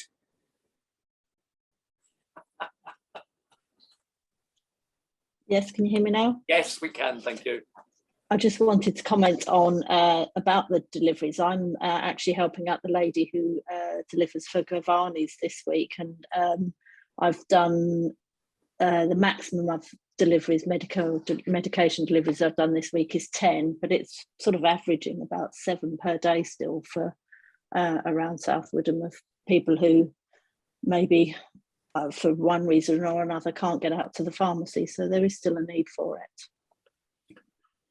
Yes, I mean, I did, what I did was I got people like Nicola to do all the ones in South Woodham, because generally speaking, in the South Woodham addresses are numbers on roads, whereas the ones outside Woodham tended to be the name of a house in a long road that took half an hour to find.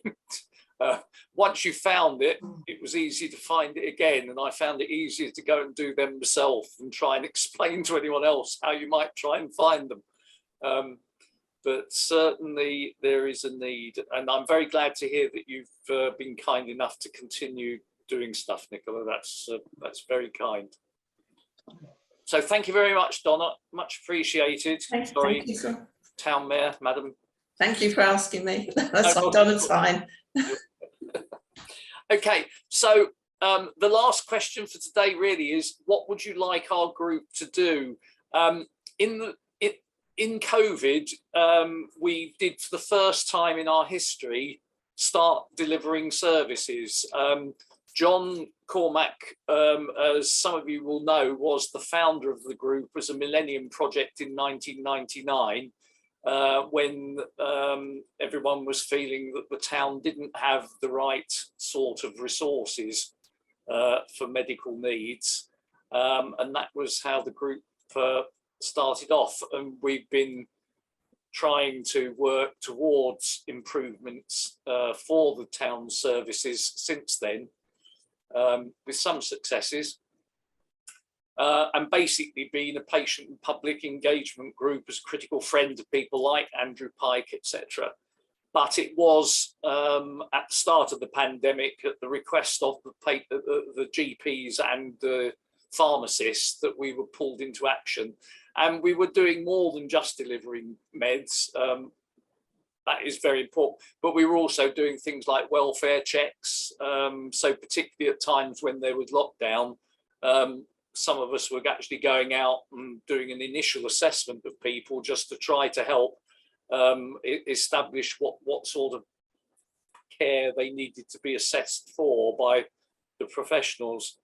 And also there was a time where we were having to go around knocking on doors that contact had been lost with, to see if the people were still with us. So we've done a variety of things over the time.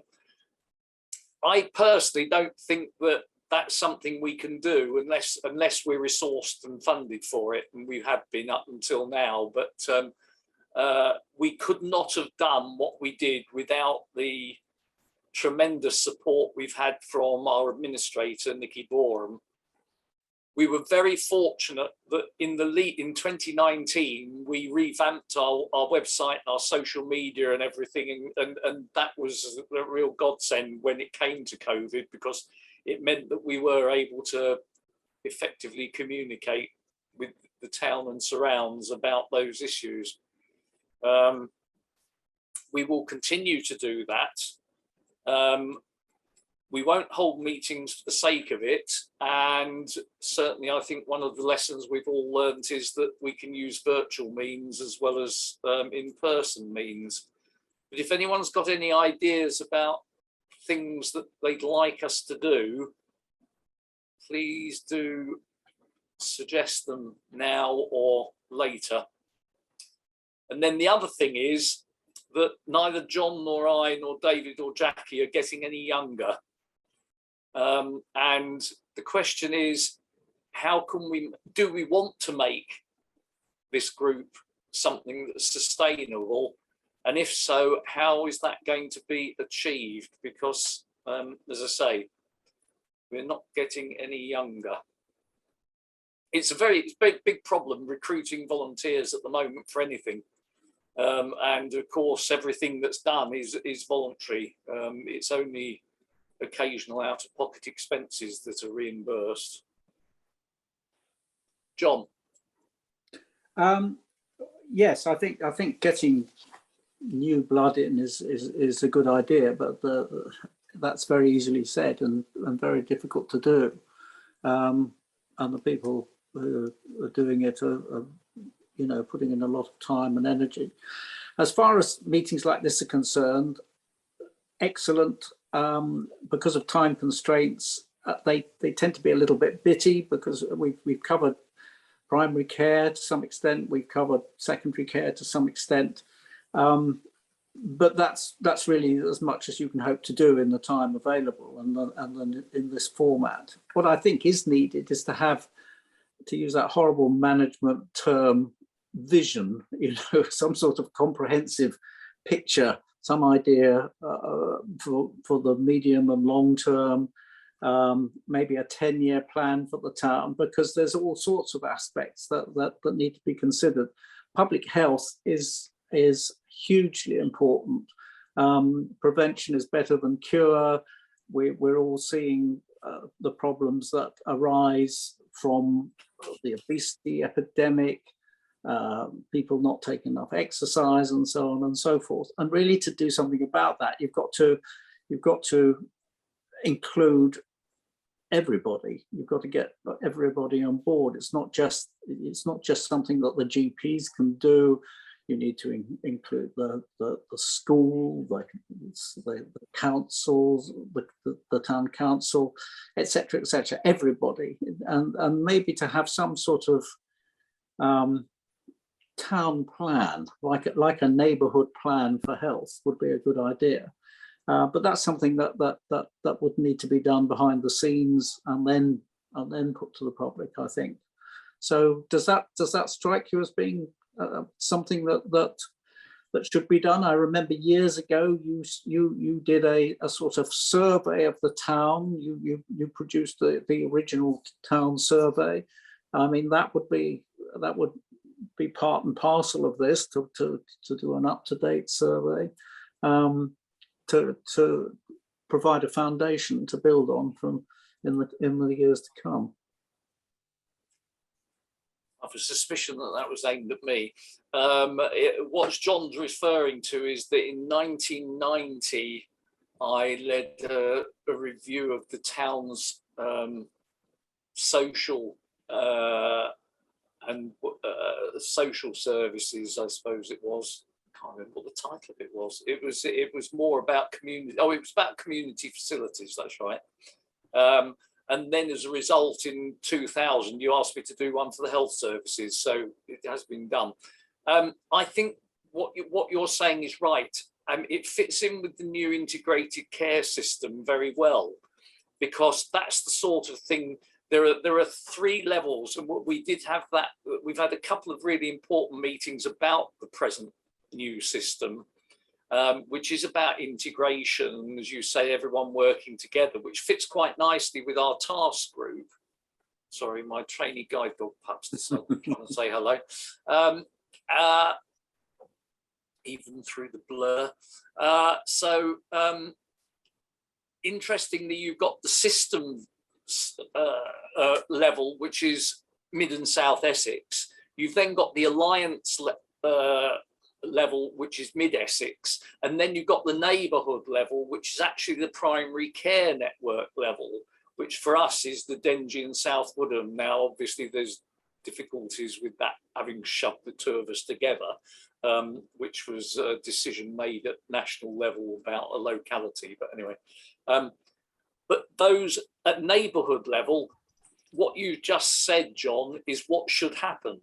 And if you listen to what Dan Doherty said at our last public meeting, he was describing that sort of approach to issues, pulling together all parts of the community to look at particular things. So one of the problems a lot of us have had is actually engaging with our primary care networks.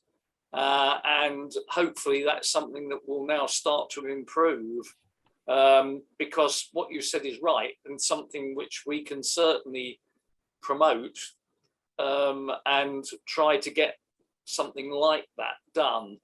It probably needs at the moment to start off with looking at what the immediate needs are, but as you're right, you know, when you're looking at planning, short, medium and long term are things that need doing. I think these things work best when you look at a well-defined area like South Woodham Ferrers. Yeah. Because what we found with commissioning was when you're dealing with Burnham, for example, their problems are different, and you know, people in South Woodham, with the best will in the world, don't have time and energy to put into solving the problems of Burnham, whereas they are incentivized enough very often to look at the problems of South Woodham and try and solve those. So to keep it quite well circumscribed, I think we'd maybe take in Fanbridge, bearing in mind that Mark is sitting in, but because they are part of the general practice network, Fanbridge is in the catchment area of South Woodham Ferrers. But to keep it local is a big advantage. Indeed, to be fair, the local clinical commissioning group, which was responsible for us up until the 30th of June, was very aware of the difficulty of lumping us together and went out of their way to do as much as they were able to enable us to look at things separately where that was sensible. I mean, obviously, there are some commissioning and procurement issues which are better done collectively. So there was an awareness, and given that we've got the same alliance director as we had under the CCG with Dan Doherty, etc., then we know that they've already been reassuring us that that will continue. And certainly, I think our experience of supporting places like Fanbridge is that we've had patients that we've supported who use South Woodham. Equally, when we've been out and about, we've met volunteers from the Malden support service who've been coming out. So I think that everyone was served, and obviously it depended a little bit on which GP you were with, and which pharmacy you got your stuff from, etc. But that worked without any great problems, certainly that I was aware of. And I made some good acquaintances in Fanbridge and other places around. I actually learned a lot about the geography of the Dengie from COVID. I went to places I didn't know existed, and some beautiful places. Anyway, that's by the by. David, you wanted to mention a project that you're working on. If you could be fairly brief, but yes, of course, absolutely. Actually, there was a second thing where when you were talking there, I was thinking about one of the elderly people in South Woodham Ferrers, and I've come across people who can't afford to have things repaired, such as heating systems or hot water systems, and I just wondered if there's an opportunity to get together maybe a volunteer group. I'm a plumbing and gas engineer by trade, and I would be willing to offer time free of charge. So, you know, if there was any issues relating to that, and if you wanted to get together to discuss with other people, you've got my details, you know. So, you know, I think that might be quite, I mean, now it's not relevant. Everybody forgets because it's boiling hot and we're all sweating and we're all sitting in cold baths. But in just a few months' time, you know, there are lots of people who are going to be suffering, you know, with hypothermia. And it's interesting, more people die in this country of hypothermia when the average winter temperature is +2 degrees Celsius. In Russia, where it's an average of -25, they get less deaths. So I just think that's an interesting thing, but I'll just leave that with you as a side effect.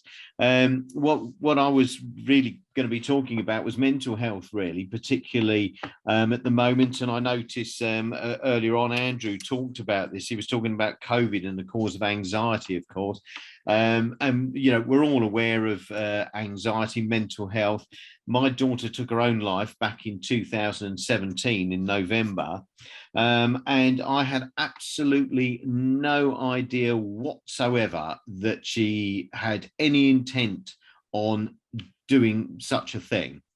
And it occurred to me, and I have had some meetings with the foundation, the Holly Clacey Foundation, and it occurred to me that everybody's got an opinion. If you say to anybody, what are the reasons why children suffer from mental health? Everybody will have an opinion. They'll say it's body image, it's you know, school exams, whatever. But it occurred to me, nobody's ever asked the one person that can give them the answer, and that's the children themselves.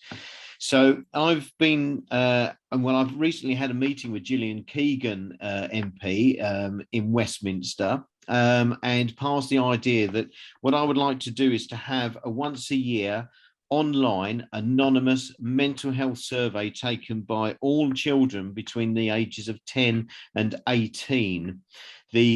All of the information will be gathered together, that we would find out exactly what the list is, and then we could put that into an education system in order to try and get children to feel more able to cope with those issues, because until we know what they are, then we can't possibly help them to overcome them. So, I mean, I've been saying this for a few years now, you know, to inquire, educate and eliminate.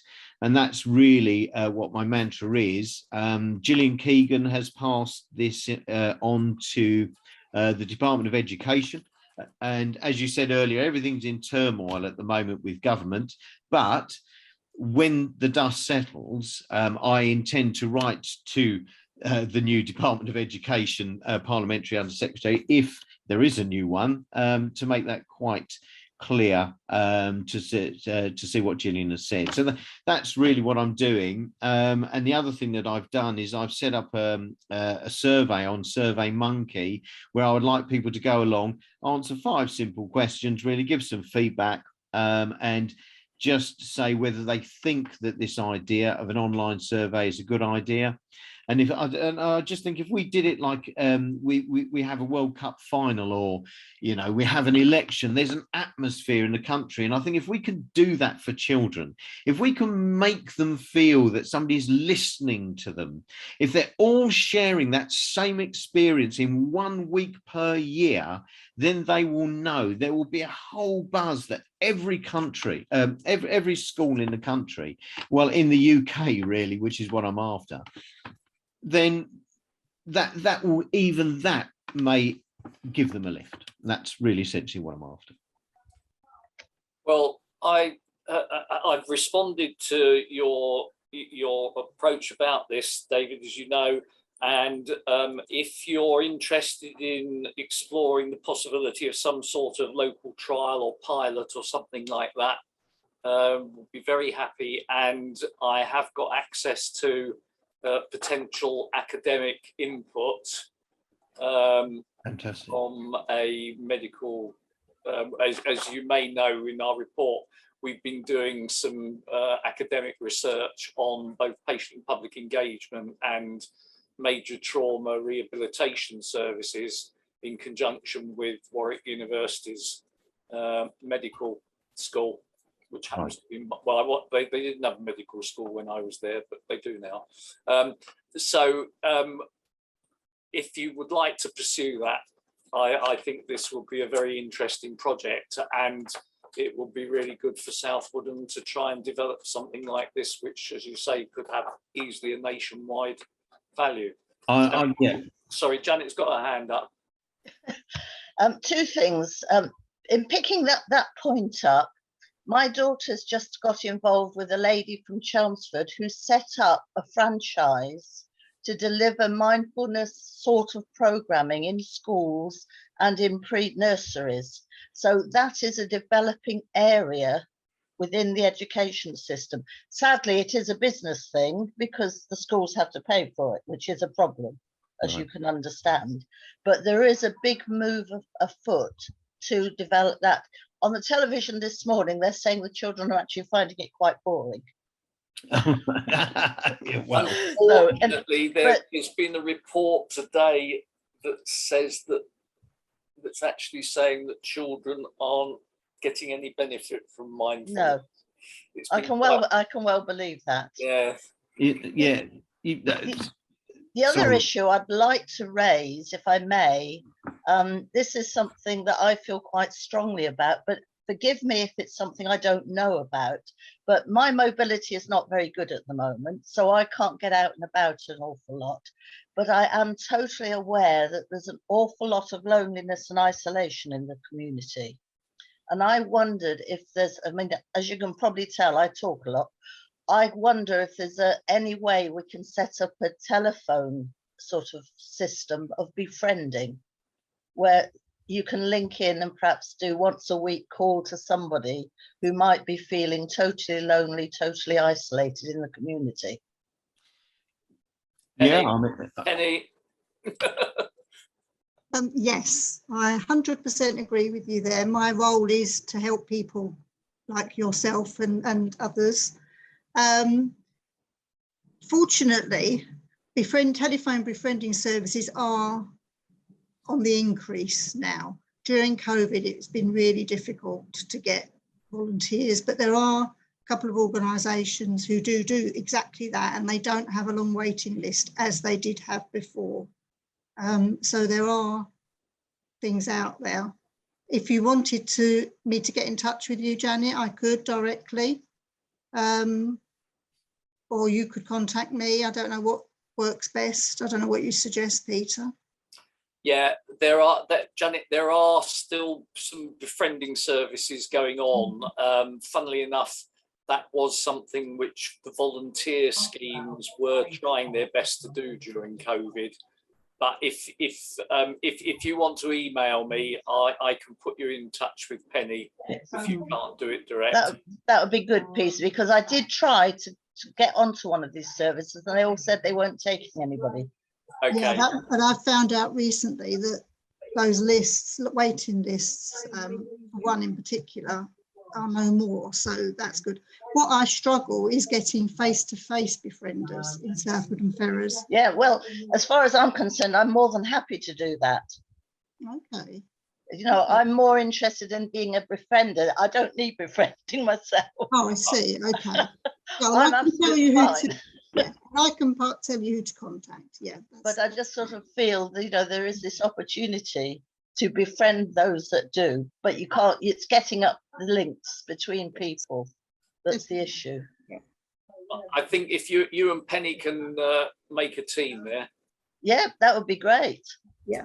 Yes. Right, we've overrun by 5 minutes. I try very hard not to overrun meetings. So I am going to say thank you very much to everybody.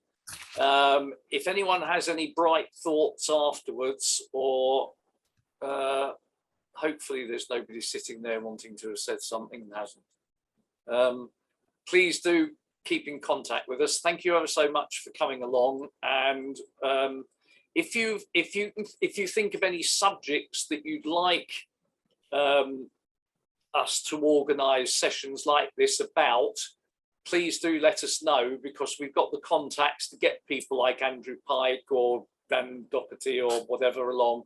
So we do get good speakers, and we can cover most topics which are needed. And also we do have our task group, ably chaired by Mr. Birch, and that does bring together representatives of all aspects of the town, which can be used to help look at particular subjects or consultations. It's really not been terribly much used during the pandemic for good reasons, but hopefully that's something which will come back into action in the coming year as well. So thank you all very much indeed. Have a good evening and stay safe during the hot weather. Look after you, and look after your neighbours as well, especially the older ones. Thank you. Right. Thank you all very much. Thank you. Bye. Thanks. Bye.